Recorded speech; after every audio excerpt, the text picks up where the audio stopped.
Thank you, Chair, my dear colleagues. First, I'd like to thank the organizing committee for the kind invitation. Today, I'm going to talk about inverted epiretinal proliferation, EP tissue flap for repair of macular hole and lamina macular hole. In this presentation, I'll first briefly discuss the characteristics and significance of EP, followed by indication and surgical results of inverted EP tissue flap. The characteristic feature of EPR is yellow in color, thick, with medium reflectivity. It connects with the middle retina. It grows above IOM, ERM, or on both sides of posterior hyaloid. It is mainly located at hole edge, but may also be widespread. The significance of this biomarker can be reflected in the following aspects. First, it signified tangential traction-induced macular hole, as the three examples show. Second, EP is also almost always associated with ERM or broadly attached posterior hyaloid. Third, macular hole with EP has a higher rate of spontaneous closure or closure reopening cycles, as the two examples shows. This unique features justifies surgical timing modification. 3 to 4 weeks or more may be allowed for spontaneous closure. Once macular hole size enlargement is detected, surgery can be arranged soon. Next, when EP is present, the surgical approach may be modified. Instead of IM peeling or inverted IM flap, EP embedding or insertion may be an easier and an equally effective way to treat macular hole or lamina macular hole. Now, we move on to discuss another treatment way, inverted EP tissue flap.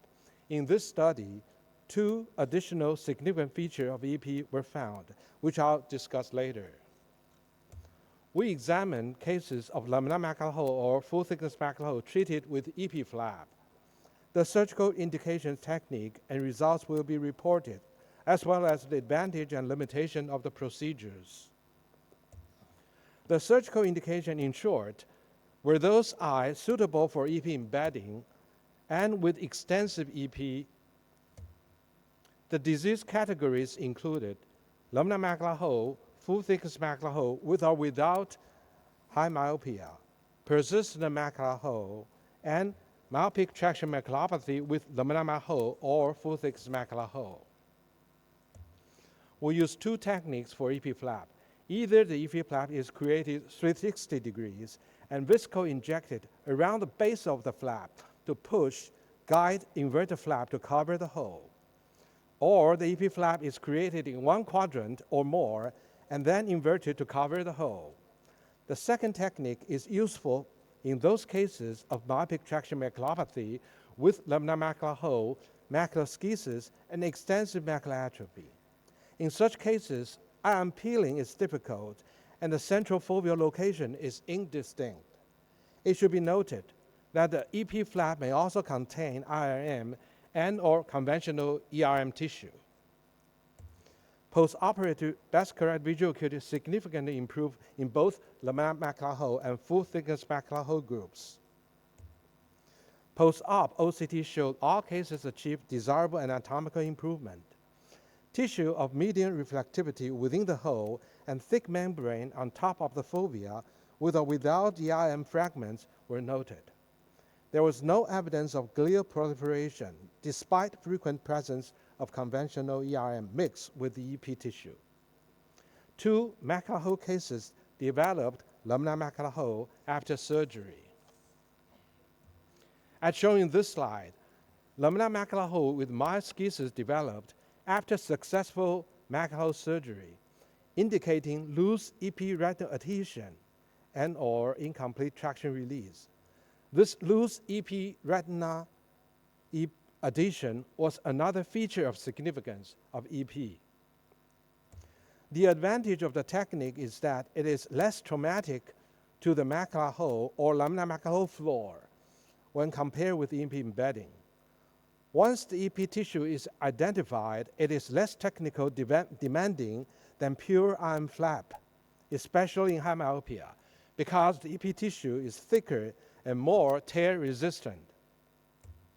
The major limitations are first, EP tissue identification before peeling may be difficult because EP does not take dye staining. Second, a large piece of EP tissue is required for this technique. In this technique, it's difficult to have a pure EP tissue as a flap because EP is likely to mix with ERM and IRM, and the flap usually contains EP along with some ERM and IRM. After EP flap created, it may not be necessary to peel IRM in laminar macular hole cases, but in full thickness macular hole cases, it may be better to further peel IRM to release more traction. Let's see some examples. This was a case of laminar macular hole with extensive EP and a degenerative configuration. EP flap for 360 degree was created, trimmed, and covered the laminar macular hole under visco assistance. Visco was injected around the base of the flap to push, guide, and invert the flap to cover the hole.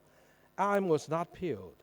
After surgery, EP blended together and filled the central defect was noted. Let's see the video. We can see the posterior hyalo is attached. So we peeled it with cutter, suction.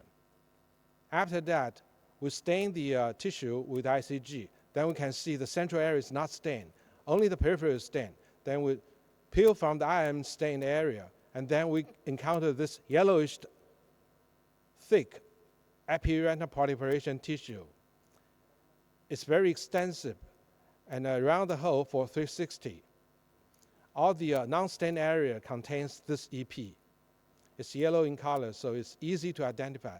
And because it's thicker, it's not easy to get teared. So after we perform the EP separation for 360 degree, we use the cutter, use the shaving mode to trim it to a small, to make it smaller. And then we use the, we stain again to prove that I am still there. No peeling area is still not stained. So we use the visco to push on the base of the flap, to push it and guide it toward the center for 360. After that, we just leave it there without touching the floor of the macula, laminar macula. And after that, air fluid exchange. So that's basically, that's it.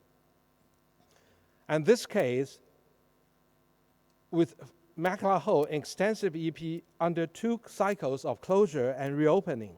After surgery, macular hole was closed. I see the video is the same, except that the EP is not that extensive. We still peel the, find the EP tissue, peeling from the IM. In this case, the extra step is that we use the cutter to cut the ICG stain the IOM. So the traction is more completely released, and there's no dye possibility, decrease the risk of dye toxicity on the macular floor. And it's the same. We use the visco guided to. So this another high myopic patient had a large macular hole. After surgery, the macular hole was sealed. In addition to EP tissue, we can see the IM tissue could be seen in the center, pointed by red arrow. In another high myopic patient with myopic traction maculopathy and central or paracentral patchy macular atrophy, a wide laminar macular hole with macular schisis and a thin floor was noted. EP flap was created in one quadrant and covered the central defect. We used the second technique. And this 60-year-old high myopic patient had previous surgery for myopic traction maculopathy. Unfortunately, macular schisis and foveal detachment developed after surgery. We performed EP tissue peeling and inverted EP flap. The macular contour recovered soon after surgery. This surgical result demonstrates another significant point of EP, that is, Although EP is non-contractile, it remains an important traction component. EP peeling should be part of the procedure to treat myopic traction maculopathy. In summary, inverted EP flap may be a good option for select patients with laminar macular hole or full-thickness macular hole.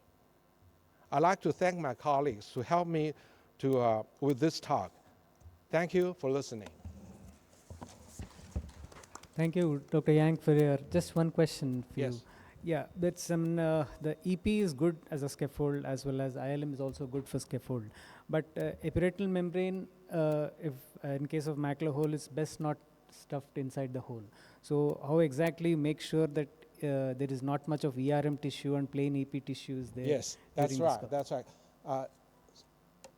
In many cases, the tangential first is the ERM causes the tangential traction. Then there's the formation of a laminar hole. After laminar hole formation, it stimulates the middle retina and the mural cell proliferate, and the EP tissue comes out. So always the conventional EP and the conventional epiretinal membrane and the EP. So we have to be careful to remove the conventional EP as much as possible. Thank you very much. If you leave the epiretinal membrane, then wouldn't this epiretinal membrane reproliferate and cause an traction again? So you are leaving a lot of fibroblast and tissue there which can reproliferate. Fibrovascular? You are leaving a fibroblast and a membrane which contains a lot of fibroblast which can reproliferate. So isn't it better to remove this membrane and remove in total rather than using this? You use ILM2 as an agent where you can give an macular flap kind of a thing. I'm sorry, because of the echo, I cannot comprehend your question. But my point is that we use the EP, we remove other tissue as much as possible. But sometimes it still is adherent to the underlying ERM or IM. In such cases, our studies show that with the EP, somehow it has some property that inhibits some severe proliferation, clear proliferation. Thank you.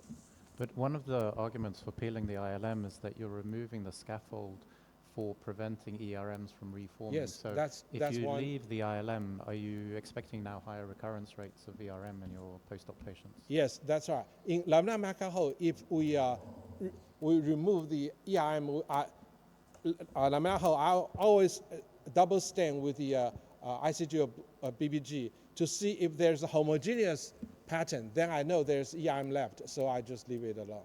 But for macular hole, then I'll try to remove the IM also. Yes. One short question.